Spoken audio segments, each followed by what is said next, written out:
We talked about the economy. Now we're going to talk about community. I want to remind you, slides, can I get slides? Do we have those? Thanks. They're coming. Yeah. Well, I could do that. Thank you. I could play that one right over there. Good. So here we go. I want to remind you before we launch in that all of the material that we're covering is, of course, in the index, and that's available in PDF form or printed form. You can order it from Amazon. But we also maintain this website, and it has hundreds upon hundreds of indicators, and they're there for your use. And it's called SiliconValleyIndicators.org. That's the URL. And it's yours. It belongs to you. It's supposed to be a tool in the hands of the community. And you can mine all of this. You can download. You can get to the underlying sources. So we hope you'll go there. OK, we're going to talk about how we're doing as a community. And I'd like to start by talking about our health and wellness, because that's pretty basic. So let's start right there on the Maslowian hierarchy. Are we in good health? Well, let's talk about the virus and what that has done to our community. 644,000 cumulative cases since the onset of the pandemic. That's not a precise count because they're not all reported. It's also not a precise count because some people had the virus twice. Nevertheless, that's what we're talking about in terms of cumulative cases. And then our region has experienced 3,320 deaths from the disease. Now, just a comment. This region was in front of the virus. We were the first to shut down. Our tech companies were the first to send their forces home. Our public health officials were the first to introduce the sheltering orders. We were a compliant population. When you compare our population to the state and to the nation, it's highly significant that our case rate was far below the national averages, and so too our death rate. So we'll just make that point. But let's talk about how the pandemic is making us feel. So what you have here is a chart that's telling you about the state of our mental health. And we've actually asked people if they're experiencing anxiety or depression. Now on this chart, maybe you can see that there's a little outline of the United States of America. Just so you know, that's the baseline. That's the national average. So when asked if they're experiencing anxiety or depression, the national average is about 10%. 10% of the population, yes. That's what the Bay Area looks like overall when asked that question during the pandemic. And so you can see we started at around 20% and climbed as high as even close to 38, 39% of our population experiencing those kinds of things. But look what happens with our younger generation. Far higher percentages, as high as 60% self-report anxiety or depression. Here's what's happening among our Hispanic or Latino community members, also much higher than average. Our African-American community members also experiencing dramatically higher rates of anxiety and depression. This probably stands to reason. If you are actually using unemployment insurance, then that's high stress. And of course, the charts bear that out. We're going to spend some time over the next few minutes looking at some really sad figures. This might be the saddest of all. This is a chart that's telling you that students, when asked if they're experiencing some kind of chronic sadness or hopelessness, the rate who say they're experiencing those kinds of things is increasing in Silicon Valley to the point in our last reporting period above 30%. We also have to report that as many as 10% of our middle school students have considered suicide, as high as 10%, and that percentage is higher for female students. The average is above 10%. This is what it looks like for our young people who report themselves as not having a caring adult in their life. That alone was just heartbreaking to me, that we have people that would identify themselves in that way, and yet we have a swath of people who don't have an adult in their life, and of course they're experiencing these feelings of anxiety, sadness in a chronic way at the rate of approaching 30%. We've taken a look at how adults are feeling in their neighborhoods. Do they feel safe? And the percentage of people who report that they're not feeling safe is increasing over time. This chart shows you that. It also shows you how that's increasing over time and how there are stratifications by race. Well, those aren't good things. We have an agenda, and that needs to be top on the agenda for certain. Let's talk about income. Because income is a measure of health, right? It's a measure of safety and security. It might be one of the most important things that we can look at. I showed you this chart in the earlier session. This is a chart that's showing you that we're one of the most highly productive workforces in the world. Those green bars, you realize, are just measuring output. That's what it is. In other words, it's measuring the gross domestic product of our region. But I want to make a point. Here it is, inflation adjusted. Gross domestic product is not necessarily telling you how a community is doing. And I just want to make sure that we all understand that. Gross domestic product, GDP, is just telling you how much we're producing. That's all it's telling you. It is not an indicator of health. I want to be clear about that. GDP doesn't tell you anything about how that income is being distributed. It doesn't tell you anything about the sustainability of a region. It doesn't tell you anything about how people are feeling in their lives. So there are other indicators that we have to look at for that. So I just want to be very clear. Now, here's another earnings chart. And we need to put this into context so that we understand how extraordinary our region. This is a chart that's showing you that the average annual earnings in Silicon Valley are about $179,000. That's the average. The national average is less than that by half. It's approaching $70,000. So here we are doubling the nation. Now, a lot of people would look at this chart and say, amazing, what a happy, healthy place Silicon Valley is. And there's some truth to that. This is a place where you can pursue a path to prosperity. But it doesn't, those are averages. And averages don't tell the story. They don't even begin to tell you the whole story. Here's what we look like when you break down those wages by category. Of course, we all know that there are some highly skilled, highly compensated categories, and then there are others that are less compensated. But what's significant about this chart is that it's showing you that the income, the median income, the median wages are actually going down, but where they're going down is in those less compensated professions. In other words, an ominous trend. Those are the ones that we most need to go up. Those are the ones who can least afford to see a downtick in their wages, and yet that's what's happening in Silicon Valley. Median household, by the way, is a better measure than per capita or than average because, remember, median is the breaking point. It tells you that half of the people are above that point and half the people are below it. So here's what's happening with median household income, and our story has been that it's rising, steadily rising over a long period of time, 10, 12 years, and that's healthy. That's a sign of real health. Well, it's falling. In the last 2 years, it's been falling, that median income. So we should make note of that. And it's one thing if it's falling at the high end, but it's also falling at the low end. And in fact, we know now that median income did not keep pace with inflation. So even though there are some estimates that actually saw a slight uptick in the median income, but when adjusted by inflation, they actually lost, we calculated about $500 in total. In other words, not making progress. Now, this is a chart showing per capita income, and what I want you to take away from this chart is just how bifurcated we are. So here we see that the white residents are coming in at around 91,000. Compare that to our Hispanic or Latino residents, they're coming in at around 32,000. This is per capita income. Many ways to measure income. But anyway, this chart is showing you how stark those disparities are within our society. Now, the theory, the hope anyway, was that education would be the leveler. And so if people were sufficiently educated, then they can be competitive in that workforce and at those more skilled professions. So is that happening in Silicon Valley?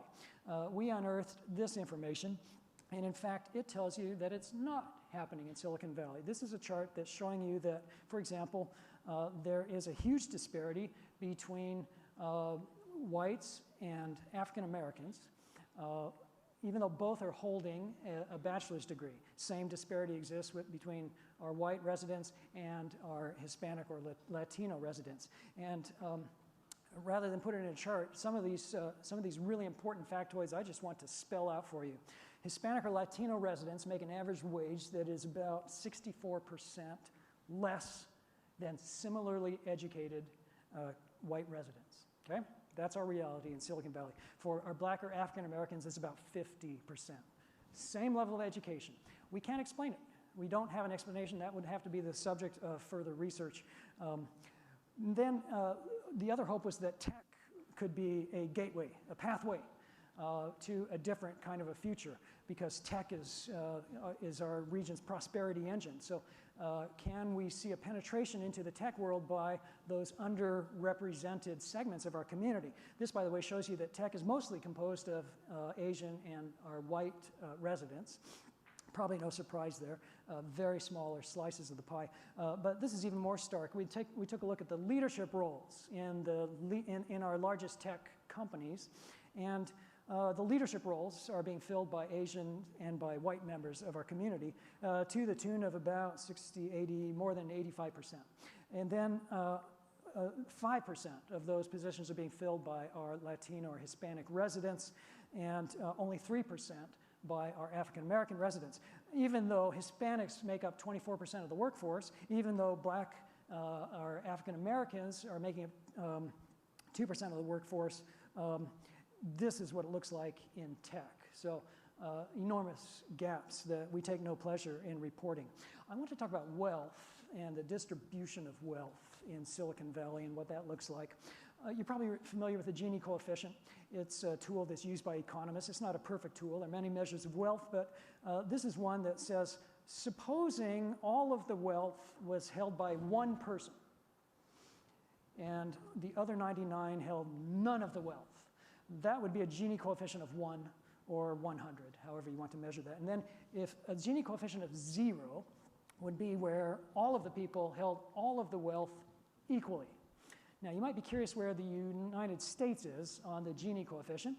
We're at about 55%. Developmental economists who study other nations, especially developing nations, will tell you that a Gini coefficient above 70 is considered politically unstable. So where do you suppose Silicon Valley lies on the Gini? This chart shows you that. In the early 90s, we were down there in the 30s. Do you see that? And since 1990, in the intervening 30 years, look what has happened to us in terms of concentration of wealth. We are now above 70 on the Gini coefficient. Pretty remarkable. So this too is a feature of our region. The wealth in Silicon Valley is staggering. I probably don't need to belabor that point, but we estimate that it's about 1.2 trillion, all in, the liquid wealth and their real estate holdings. So 1.2 trillion, just so you know, is a GDP, an amount of GDP about the size of Spain, ahead of Mexico. That's what we're talking about in Silicon Valley. The index this year, we broke it down with some granularity. This chart is telling you that the top 1% hold 27% of the wealth. And then it's telling you that the top 10% hold another 45% of the wealth. But guess what? That's without being stratified by the people of ultra high net worth. And so we added those into the model as well. You may be interested to know that Silicon Valley has 85 billionaires. And that's the third highest concentration in the world, behind Beijing and New York. Then comes Silicon Valley. So 85 billionaires.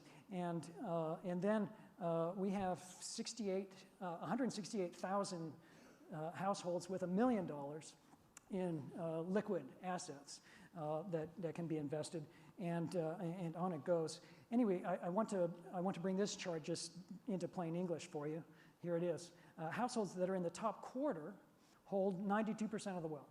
Okay, 92% of the wealth. By the way, those 8 billionaires hold half the wealth among them. Half of all the wealth held by 8 people. And then households in the bottom half hold less than 1% of the wealth. It's actually less than 1. So that's what we look like in terms of our bifurcation. Let's talk about poverty. Poverty is on the increase in Silicon Valley as a result of the pandemic. So we want to report that. There's less poverty in our region than there is in other metropolitan regions or in the United States overall. We can feel good about that. But the poverty that is here is on the rise, and you can see that. Here's our share of children who are living in poverty, about 1 in 15 as of last year. That's too many, of course. Here's what poverty looks like by age. We were surprised by this. It turns out that the elderly among us are experiencing poverty in its most extreme forms. We didn't know that was the case until this year. And then, of course, when you stratify by race, there are these staggering disparities. The most poor among us are Black or African American members, followed by Vietnamese, followed by Hispanic or Latinos. Now, that's poverty as it's defined by the federal government. We actually don't like using that standard. We don't think it's very helpful because the federal government's classifications don't factor in local costs, such as our high housing costs. So we use a different standard. We call it the self-sufficiency standard or the income adequacy standard. And just so you know, 28%. That's actually, we think, a better measure. So this tells you about 28% of our community members are not self-sufficient. They're living in households that are not self-sufficient. That number's down from last year. Last year we reported 33%, down to 28. But we have an explanation. That's because the stimulus funds have run out. And so this chart was factoring in the stimulus funds and those safety net funds that were extended by state and federal governments. So I just also want to point out that when you look at household income inadequacy, there are staggering disparities by race. And I'll just call out some of them. If you are not speaking English fluently, then the odds are way up. In fact, about 90% of those households are not self-sufficient. That means, by the way, that you require some form of assistance. Family members, church community, neighborhood, a government program. And then, again, the same disparities. I'm going to sound like a broken record. I apologize for that. But just about every chart that I will show you will have that. That lagging far behind the rest will be our Latino and Hispanic members of our community and our Black and African American, also our Pacific Islander. So I want you to remember this number, if only one number. That's the percentage of children in Silicon Valley who are living in a home that is not self-sufficient. 42% of our children. I'll skip this chart in the interest of time. All it's telling you is that people don't make enough money in the Bay Area. It tells you that minimum wage is laughable. There's no way that you can sustain life on a minimum wage, and it sort of explains what you would have to make to be a self-sufficient household. I also want to just signal this, and I'll do this quickly. Costs are, the poor among us are getting hammered by inflation, just absolutely hammered. But the one that's hammering them most are the cost of childcare. And childcare is rising at a rate that's way faster than inflation, for good reason. These are people providing the most noble service of all, good heavens. And so they're being paid fairly, but it's outpacing inflation. And it's to the point where in-home childcare for infants is about $26,000, $27,000 a year. For our preschoolers at certified institutions, it's now climbing up around $25,000 a year. That's per child, you realize. So this is just hammering those families that have children. They're the ones that are most at risk. I'll go quickly through this chart as well. It's just telling you that we have a lot of people that are food insecure, in other words, hungry, and not sure where their next meal is coming from. The point of this chart is the purple. Just look at the purple. The purple is telling you that these people are also food insecure. They're right there on the edge. However, their income is too high to qualify for any of the assistance programs. So we're looking at that in our region as well. We estimate that the percentage of adults and children that are at risk is the orange bar. So 19% of adults are at risk and 27% are children. So digest that as well. 27% of our children are at risk for food insecurity. Let's quickly talk about education. This is a chart showing you that how our third graders are doing on English proficiency. Not only English speaking, but all of the language arts that are associated with that. And so you're probably not surprised that our Asian and white members of our community are meeting or exceeding the standard. But what we learn is that our African American and Hispanic or Latino members are not meeting that standard, not even coming close. Huge majorities are not yet meeting that standard at third grade, but that's when the trajectories begin, right? And so this chart's important. Eighth grade math. One thing I want to signal on this chart is that we lost ground over the pandemic. So these are eighth graders that can do algebra, that can be judged proficient on standardized math exams, and we've lost ground. The pandemic was tough on everybody schooling from home. So that's one thing. But then the other thing is that, again, the disparities by race. I'm a broken record, but there they are. This is the share of high school grads that are meeting the entrance requirements for the university system, for our state university system. And there's some good trends, actually. We're getting better at that year by year, but again, the other trend also obtains a significant disparity by race, and we're sad to report that. Let's talk quickly about how we're doing on housing. I'm going to blow through these charts too because you already know this. It's expensive. It's expensive. But here's the thing. We thought that the hazards inflicted on us by the pandemic would put a dent in our housing prices. And we also thought that the mass exodus of 91,000 workers would also have something to do with the housing prices. Guess what? Our housing prices have risen. They've actually risen through all of that. And the reason, is so far as that we can surmise, is because of the homes that we are selling, 76% of them, according to this chart, are above $2 million in sale price. So that's one thing that's going on. The other thing that's going on is just this tremendous pent-up demand. And we're talking about demand that's been pent up for decades. And so the bidding wars continue. Our housing prices continue to go up. I'll skip over this because you already know that we're not meeting the quotas that are handed down by the state. This is a chart that tells you that that most members of our community are burdened. That's a technical term that means that you're spending more than 30% of your income on housing. And in Silicon Valley, people are spending 50% of their income on housing. This is a percentage of home buyers that can afford that medium-priced home, and they can't afford it. But here's your affordability by race or ethnicity. Again, broken record, persistent disparities and stark disparities by race. So it's not surprising that we have multi-generational households and more of them than any other region in the country. Okay, this, my friends, is a number that we should all also internalize. That's the number of people in our community who are not housed.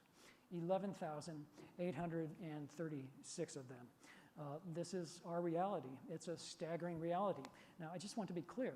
I think that number would be double were it not for the heroic and Herculean efforts of our foundations, our philanthropies, our nonprofit organizations. Please, yes, yes. But nevertheless, this is our reality in Silicon Valley. 11,000 of our brothers and sisters are unhoused. So that's the end of my community briefing.